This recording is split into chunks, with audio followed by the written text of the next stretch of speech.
Mana yang lebih utama, mendengar murattal atau kajian? Bergantung kebutuhannya.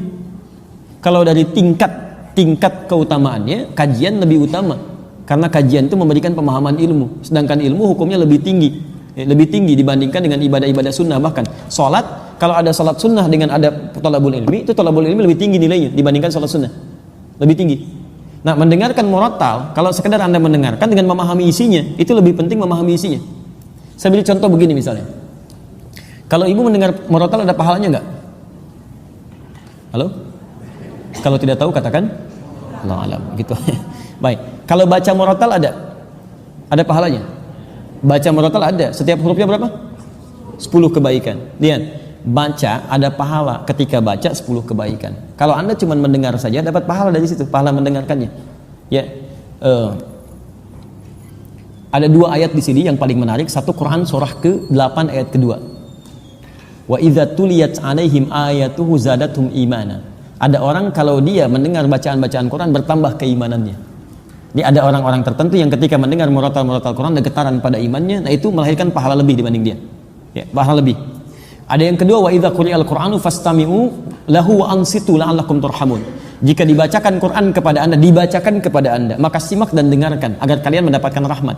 Jadi orang yang mendengarkan bacaan Quran mendapatkan rahmat Allah Subhanahu wa taala. Lihat, Anda mendengar murattal Quran, rahmat Allah diturunkan kepada Anda. Tapi Anda mendengar taklim, Anda mendapatkan 4 yang diberikan oleh Allah lewat lisan Nabi yang tidak diberikan kepada selainnya. Apa itu yang 4? Di hadis Muslim nomor hadis 2010. Majtama'a qaumun fi baitin min buyutillah. Enggak pernah orang kumpul di satu tempat di rumah Allah. Yatluna kitaballah. Dia kemudian bertilawah Al-Qur'an wa yatadarasunahu fi ma bainahum. Kemudian mereka membahas itu, berdiskusi, taklim dalam konteks kita. Illa, kecuali diberikan 4 hal. Ghasyiyatuhum rahmah. Allah akan menaungkan rahmatnya bagi orang itu. Anda mendengar bacaan murattal Quran, rahmat Allah diturunkan. Anda ikut kajian, ikut taklim, rahmat Allah dinaungkan pada Anda. Lihat sini, apa bedanya naungan dengan turun? Perhatikan, ini satu tempat, rahmat Allah turun. Kalau turun itu kan bisa di sini, bisa di sini, bisa di sini kan? Halo? Baik ya? Ini kalau masuk di sini yang lain kan nggak kena kan? Tapi kalau dinaungi itu kan semuanya kena. Perhatikan, Anda mendengar bacaan Quran, rahmat Allah turun pada Anda, yang di sana belum tentu dapat. Tapi kalau taklim, rahmat Allah dinaungkan, semua kena naungan. Satu. Yang kedua, nazalat alaihimus sakinah, Allah berikan sakinah, ketenangan pada jiwa orang yang belajar. Ketenangan. Orang Anda mendengar bacaan Quran, iman Anda meningkat. Ada getaran pada jiwa. Tapi kalau Anda mendengarkan bacaan-bacaan dari taklim, dari pelajaran, bukan cuma meningkat iman, tapi ada ketenangan dalam diri Anda. Ini hadis, kata para ulama, menunjukkan 2 hal. Satu, faidah taklim, mendapatkan kelebihan lebih. Yang kedua, memberikan gambaran taklim yang benar. Taklim yang benar itu berdampak pada ketenangan jiwa. Jadi kalau Anda belajar dimanapun tidak membuat hati Anda tenang, jauh dari Allah, berarti taklim Anda belum sempurna. Tinggalkan, cari yang lebih baik. Termasuk dengan saya, kalau saya tidak memberikan materi yang bisa menenangkan jiwa Anda, mendekatkan Anda kepada Allah, tinggalkan saya, cari guru lain. Cari guru lain. Saya tidak akan katakan harus ikut dengan saya, tidak. Cari guru lain, ambil faedahnya dan dekatkan diri Anda dengan Allah. Yang ketiga, wa hafathumul malaika. Orang yang ikut taklim itu dikerumuni oleh malaikat. Dan yang keempat, wa dzakarahumullahu fi man indah. Disanjung-sanjung oleh Allah sampai selesai taklimnya di sekitar makhluk yang ada di sekitarannya. Anda bayangkan, Anda mendengar murattal Quran cuma mendapatkan 1, rahmat Allah. Tambahan bonusnya getaran jiwa. Tapi kalau Anda ikut kemudian taklim, pengajian dan sebagainya, dan sifat pengajiannya benar, maka 4 diberikan, 1 banding 4. 1 banding 4. Ya, apalagi dalam bacaan kemudian taklimnya itu disinggung tentang ayat-ayat Allah, dibacakan juga, pahalanya ada, plus lagi dengan yang lainnya dan seterusnya. Allah Ta'ala a'lam bissawab. Wah. Ya, ada kemuliaannya walaupun mungkin tidak sama dengan yang datang. Ya, yang di YouTube ada, Masya Allah, Anda jauh masih mau mendengar, ada orang dekat nggak mau datang. Ya, itu luar biasa gitu kan? Ada pahalanya. Ada pahalanya, pahala dia dari belajar, ada perubahannya, ada materi dia catat, dia pelajari, itu pahala besar sekali. Ada pahala besar sekali, walaupun dia tidak hadir ke tempatnya. Ya, ada pahalanya. Jadi pertama, pahala dari pelajaran dia, pahala dari penyimakan dia, pahala tekad dia berubah, pahala setiap dia menulis, pahala dia mengamalkan. Ada banyak sekali. Ya kan kaidah fikihnya begitu. Ma la yatimul wajibu illa bi fa huwa wajib. Ya kan, sesuatu yang tidak bisa dilakukan kecuali dengan itu, maka itu menjadi hal yang melekat pada dirinya. Saya nggak bisa datang, tapi saya punya perangkat ini, saya kerjakan lewat itu.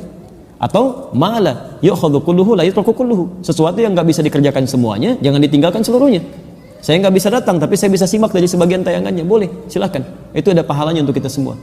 Ada pahalanya insya Allah. Tapi kalau Anda masih bisa hadir dan bisa Anda jangkau, maka pahalanya lebih banyak lagi. Ada di Ibnu Majah nomor hadis 233. Riwayatnya dari Abu Darda. Man salaka tariqan yaltamisu fihi ilman, satu, sahalallahu lahu tariqan ilal jannah. Siapa yang menyiapkan dirinya, bersiap-siap menempuh jalan untuk belajar sampai datang ke tempat tujuan, setiap langkahnya akan dihitung kata Nabi untuk meringankan langkahnya ke surga saat di akhirat. Yang kedua, wa innal malaikata la tad'u ajnihataha ridwan li talabil ilmi. Dan para malaikat kalau Anda tahu, sejak Anda berangkat dari tempat Anda tinggal itu membentangkan sayapnya, memberikan ridho kepada Anda sampai Anda pulang lagi. Ya, hanya dijadikan gaib, tidak tampak pada pandangan kita oleh Allah supaya kita nggak khawatir.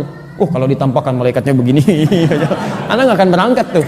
Anda di rumah aja. Kenapa? Ada malaikat. Masya Allah. Baik ya. Baik, itu belum selesai.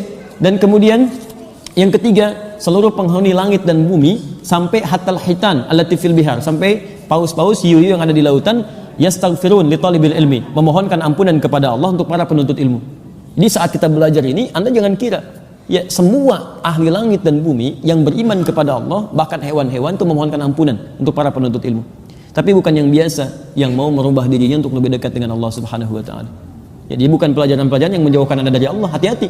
Anda ngaji, tapi dalam pelajaran itu Anda diminta menjauh dari Allah. Semua agama sama, kita mesti menyamakan. Nah, itu bukan, itu nggak ada manfaatnya. Ada keburukan di situ. Paham ya? Baik. Makanya hasil orang taklim benar itu dengan yang tidak benar itu lain. Kalau orang taklimnya benar walaupun banyak macet, nggak ada begitu pulang halangin ambulan misalnya, itu nggak ada. Ya, pasti baiklah, semuanya baik. Jadi saya tidak ingin ada orang-orang yang belajar kemudian, apalagi belajar dengan kita sama-sama nyakiti orang lain. Tidak boleh ada. Tidak boleh ya. Jadi, walaupun Anda parkir nanti berikan kesempatan supaya berangkat dengan baik dan sebagainya. Ada yang mencela, balas dengan kebaikan. Ya, jangan diolok-olok. Yang salah itu perbuatannya, bukan orangnya. Ya, Anda tahu Firaun? Tahu, kita dengar di Quran disebutkan namanya Firaun, zalimnya luar biasa. Tapi pernahkah Allah menyebutkan nama aslinya? Tidak. Inisialnya aja. Firaun kan dari Faraoh, raja Mesir. Gak pernah disebutkan namanya. Karena yang salah bukan namanya, yang salah perilakunya. Antum lihat Firaun jahatnya luar biasa. Begitu dikoreksi, kesalahannya dikoreksi. Namanya nggak disebutkan, nama aslinya. Ada orang tidak sejahat Firaun, tapi antum celah namanya luar biasa. Digunjingkan, dibully habis-habisan. Antum tuh mau bully orang atau mau memperbaiki kesalahan orang? Itu harus dilihat lagi gitu kan. Coba cek kembali. Nanti begitu sudah selesai minta maaf, materai 6.000 dan sebagainya. Kan nggak jelas seperti itu. Untuk apa gitu kan? Untuk apa? Apakah boleh membaca Al-Quran tafsir tanpa wudhu? Taib. Dalam konteks ini, Imam An-Nawawi dalam kitab At-Tibyan fi Adab Hamalatil Quran, kalau punya kitabnya yang asli warna kuning, terbitan Darun Nafais, halaman 34. Ya, ada di posisi paling kiri di pertengahan paragraf kedua, baris pertama. Ittafaqal ulama, semua ulama sepakat. Ingat, semua ulama sepakat. Lihat. Dalam konteks orang yang tidak punya wudhu, itu masih dibolehkan untuk menyentuh. Ya, menyentuh misalnya mushaf atau ingin membaca, walaupun itu bukan yang utama. Walaupun bukan yang utama. Di utamanya Anda punya wudhu. Jelas ya? Tapi kalau haid itu beda. Ya, ala annal haid, bahwa orang perempuan yang tengah haid itu kalau untuk nyentuh boleh, mushaf boleh, tapi untuk baca itu yang tidak diperkenankan. Jelas ya? Walaupun di sini ada perbedaan pendapat ulama, tapi yang paling rajih dari jumhur ulama, yang paling rajih untuk perempuan yang haid untuk baca Quran itu tidak diperkenankan. Karena kalamullah itu suci, keadaan dirinya belum suci. Tapi kalau dia mau mendengarkan tafsir itu boleh, baca tafsirnya, ya, baca tajwidnya boleh. Kalau baca Qurannya tidak, dia menunggu sampai sucinya. Makanya saya sarankan pada perempuan-perempuan, ibu yang dalam keadaan belum suci, ibu misalnya, maaf, bisa atur waktu. Saat suci ibu baca Qurannya, saat dalam keadaan sedang haid ibu baca tafsirnya, tajwidnya dan sebagainya, fikihnya, itu masya Allah. Dan berita baiknya, ketika ibu beramal dalam keadaan sucinya, kemudian saat sedang tidak suci amal itu nggak dikerjakan, itu otomatis pahalanya tetap mengalir, Bu. Anda baca Quran satu hurufnya berapa? 10. At-Tirmidzi nomor hadis 2910. Man qara'a harfan min kitabillah falahu asyru hasanat. Siapa yang baca satu huruf dari Al-Qur'an, kitabullah, dapat 10 kebaikan. Ibu baca saat suci. Begitu saat haid ibu nggak baca, ibu baca tafsirnya. Itu pahala kebiasaan ibu baca Al-Qur'an dituliskan seketika, sempurna pahalanya. Dituliskan. Setiap yang biasa dalam keadaan sucinya. Itu hadisnya sahih. Ya, hadisnya sahih. Baik, ibu ambil contoh. Para ulama di sini berhukum ketat bu ya. Kalau ingin ibu contohkan, jangan mengambil dari ayat-ayat Qur'annya. Atau ada yang kedua memberikan solusi, tidak diniatkan untuk membacakannya, tapi diniatkan untuk mengajarkannya, bukan dalam konteks membaca. Ada yang ngambil jalan tengah itu. Baik ya. Allah Taala adam bisawab. Sebentar ya, saya bacakan di sini supaya teratur bacanya. Ya nanti ibu angkat sana angkat sana angkat sana angkat, saya pulang. Bismillah. Bagaimana kalau di sini tanpa jilbab ya? Teruskan tanpa jilbab. Tidak ada aturan yang mengatur itu, tapi kalau dalam adab itu yang sempurna dibacakan dalam keadaan yang baik. Ya, yang perempuan berwudu dulu dan kenakan jilbab yang baik, menghadap ke arah kiblat. Itu adabnya ada. Kitab Imam An-Nawawi itu bagus sekali mengaturnya. Sehingga ketika kata para ulama itu begini, rasakan ketika membaca Quran seperti benar-benar Anda membaca kalam Allah, firman Allah. Rasakan Allah melihat kita. Apakah Bapak Ibu nggak senang dilihat Allah dalam keadaan yang terbaik? Yang terbaik.